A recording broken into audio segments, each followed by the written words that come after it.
Here we are back in my keto kitchen, keto naturopath kitchen, and today we're making chocolate bread with egg whites, which means this will probably be fine for PSMF days. Depending on how many slices you get out of the loaf, it's like one carb per slice. I'll call that good. When I was strict PSMF and trying to lose weight, I probably would not eat this, but now that I'm pretty much maintenance, I will have one. So the whole loaf has 8 grams of carbs. So no, don't eat the whole loaf. Just if you slice it thinner, there is even less carbs. So I'm going to call it good for our precision PSMF days. So in here I have 6 egg whites. I've already separated the whites and the yolks, and oh, I made some great egg yolk waffles with the yolks yesterday. And in here, I am making a double batch. So I'm going to give you the ingredients for one batch. So that would be 6 egg whites. And here I have 27 grams of egg white powder, a half a teaspoon of baking powder, a teaspoon of gelatin, 5 grams of cocoa powder, a teaspoon of cinnamon, and in the recipe it says vanilla stevia, but I'm using this dark chocolate stevia, better stevia we get off of Wellevate. It's absolutely amazing, and I'll give it the extra dark chocolate taste. And I don't always measure the stevia. And it also calls for a half a teaspoon of chocolate extract. This is chocolate extract I made myself. It is 16 ounces of rum, 2 ounces of cocoa nibs, and 2 cinnamon sticks, which I started in April of 2021. I ran out of the chocolate extract store-bought, so I've been using this. And you can still smell the rum, but I'm making my own vanilla extract as well.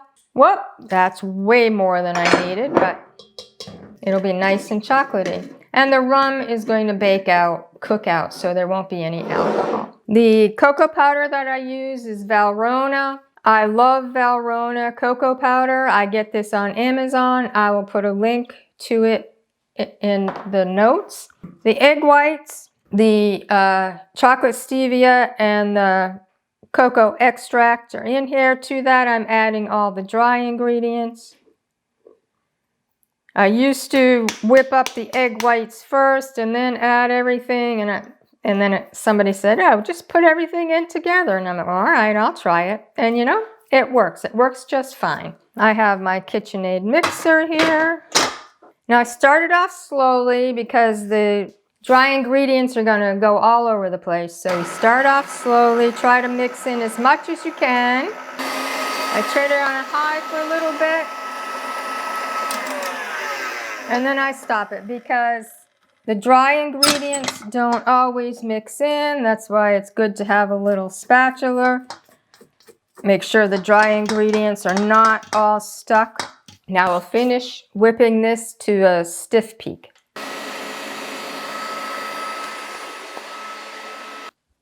As you can see, it's not quite stiff peaks, but I don't want to over process the egg whites or they'll separate.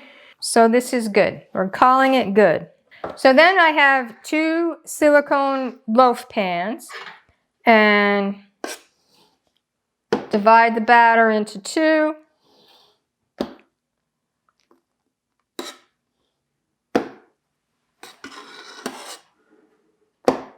And what I do is I press it down so that there are no holes in the bottom. And this is how I make all of my breads, the cinnamon bread, the garlic and rosemary bread.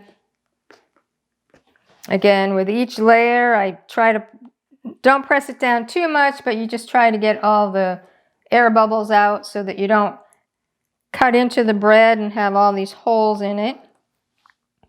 So if you notice my cinnamon bread and my onion garlic bread, they might be a little higher than this because they are whipped to stiff peaks. This, because of the cocoa powder, did not get to complete stiff, but that's fine. So now I have my oven at 325 degrees. I'm going to cook these for 30 minutes. After 30 minutes, I'll shut the oven off, leave them in for another 30 minutes, and then I'll take them out. So we'll be back in about an hour. So the bread were in the oven, 325 degree Fahrenheit oven for 30 minutes. I turned the oven off and left them in for another 30 minutes. So here are the 2 loaves that I just made today. And what I will do, once they're completely cooled, like completely cooled, I put them in a plastic bag. I do not close the bag. I leave the bag open. Put them in here and put them in the refrigerator overnight because they can get a little flaky. And if you put them in the refrigerator, they're nice and soft and easy to cut the next day. So these are the 2 loaves I made today. Now I made 2 loaves yesterday that I just took out of the refrigerator so that I can slice it and taste it and tell you how it is. So these are the 2 loaves I made yesterday. So they're nice and soft. And I have a nice bread knife. Since we'll have this for dessert, I cut bigger slices. Normally, if I want thinner slices, I'll use an electric knife. And with an electric knife, you can get them nice and thin. But since this is going to be dessert, probably instead of my cinnamon bread, we'll have this for a couple of nights for dessert. And so I cut them thicker. Whoa, look at that. Whoa, look at that.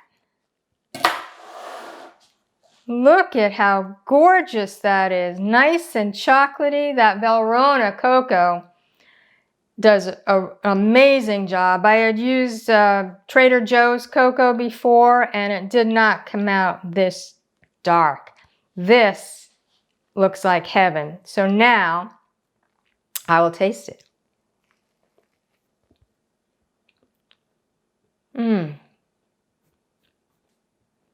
This tastes amazing. And I need a cup of coffee to go along with this. This will be a great addition to our desserts. Switch off from cinnamon bread to this chocolate bread. You can taste the chocolate. And again, if you cut this into 8 slices, which is about this thick, maybe an inch, that 1 carb per slice. Oh my goodness, this is so good. I'm calling this good for our Precision PSMF days, so enjoy.